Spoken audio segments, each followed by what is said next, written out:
What's up, everybody? It's Girl Megan, show up fitness instructor, and today I'm going to be going over how to design a program for a female beginner in less than 5 minutes. But before I do that, for those of you that are tuning in for your first time, maybe you haven't heard of us, Show Up Fitness, where great trainers are made. I'm going to be your in-person instructor here in La Jolla, California, as well as our director of CPTs. So if your goal is to become a certified and most importantly, qualified personal trainer, go ahead, reach out to myself by commenting below on this YouTube, as well as message me on Instagram at active ACT7VE, as well as my email, megan@showupfitness.com, so I can make sure you have all your questions answered and squared away so you get on the right path to making this a successful career. Now, today, I'm going to be going over programming, and what you guys see here is our structure, how we do it, so it makes it so much easier for you guys to program on the fly, is going to be our CCA style. CCA, meaning core accessory, core, not your abs, but core as one of our core movement patterns. Our 8 movement patterns are going to be squat, hinge, push, vertical pull, horizontal push, horizontal pull, as well as unilateral and transitional. And then accessories are going to be more of your single jointed kind of things that are not going to compromise the work that you're being done during those compound core movement patterns. So today we're going to be looking at a female client. She's 35 years old. She wants a full body workout, but an emphasis on glutes. She is a beginner. And so we want to make sure that we're also not programming something that's too challenging for her, but also we want to make sure that she reaches the goal that she wants. So today I'm going to show you guys, and maybe I'll put a timer on there so you guys can see what I come up with in less than 5 minutes. So I'm going to start off with goblet squats. Then I'm going to go into push-ups. I'll say abs. Let's go with dead bugs here. Then I'll go into step-ups, pull-ups, which probably do eccentric, as well as abs again. And I'm probably going to do a plank here. Then we'll go into, let's say, a bridge, as well as a shoulder press. And then cardio. Let's say at the end we have some extra time. Always like to do some type of challenge, finish round. Make sure your client's leaving happy. And so if the time is allotted, not going overtime, probably go into maybe like a band walk, into some arms of choice.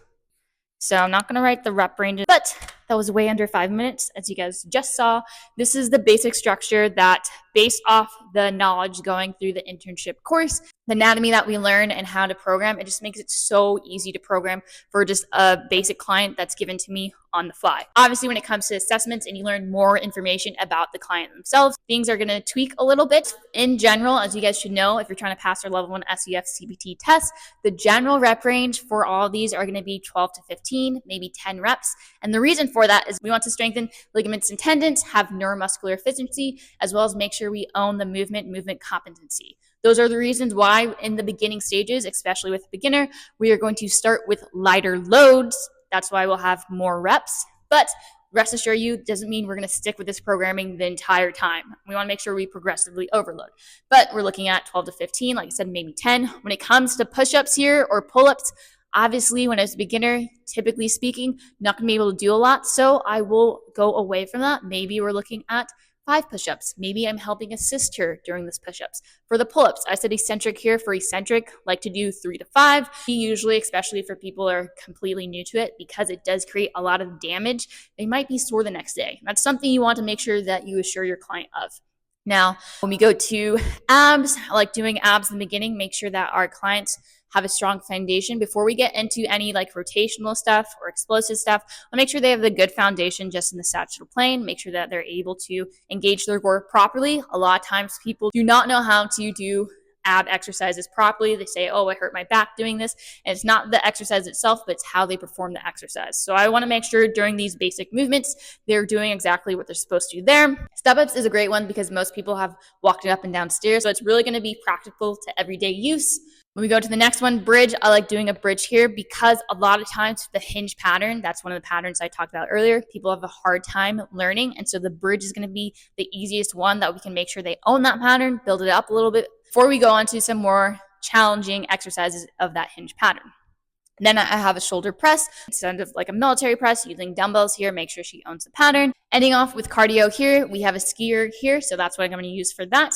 And then at the end here, like I said, maybe a band walk into some arms type of challenge. Now, some of you guys may be asking, why did I choose these certain exercises? When it comes to beginning clients, I want to make sure that we own these patterns. And so typically speaking, when we're looking at a female client, usually have that they're going to want to be looking at more lower body exercises. We also know that they're typically better at cardio than guys. This is just stereotypical. But I could have definitely different females that maybe they want to only work upper body, or maybe their cardio does suck. So this is just a template for you guys to see, but it does make it easier when it comes to programming. But once again, when you guys go through our program, you'll be able to critically think and switch up these things based off the clients and their specific considerations, goals, everything that they need there. And so when we're looking at a full body program, that's typically what we like to do in general, especially even though her goal is glutes, I want to do all lower body because that's going to be a lot of demand and stress on those muscles. Because if you go through our course, you'll learn that majority of the lower body exercises are using the same muscles through all of them. So we want to make sure we allow for proper rest time before we go back into it. That's why we have an even lower, upper, lower, upper, lower, upper type of thing. And then once again, at the end, maybe incorporate some more band walks to get that booty burn or whatnot, arms as well for that extra challenge. And so if you're a personal trainer or aspiring personal trainer and you're having a hard time learning how to program, make sure you get into our courses, our in-person internship here in La Jolla, California with myself, as well as up in Santa Monica. Like I've mentioned in other videos, of course, we do have our online internship course, which is going to be occurring daily, Monday to Friday, live and recorded calls, as well as pre-recorded content in the platform. And the great thing about that is right now we have a free 14-day trial. So go ahead, click on the link below so you can get access to that. And of course, we have weekend seminars occurring every couple months or so. The next one is May 18th up in Sacramento. So if you'd like to see myself or other instructors, as well as meet some other fitness professionals in the industry, gain that hands-on experience, make sure that you see us there. And of course, if you guys don't already, make sure to follow us on Instagram at Show Up Fitness, as well as myself, active ACT7VE, our anatomy instructor, Travis, TravFlex. You can also find us on TikTok with the same handles. And of course, if you guys don't already, make sure you subscribe to our channel so you don't miss out on any new content that we have to put out there for you. And if you would like to see a specific video, make sure to comment below so we can make that for you. And of course, remember, if you want to become a great, successful personal trainer, all you got to do is show up.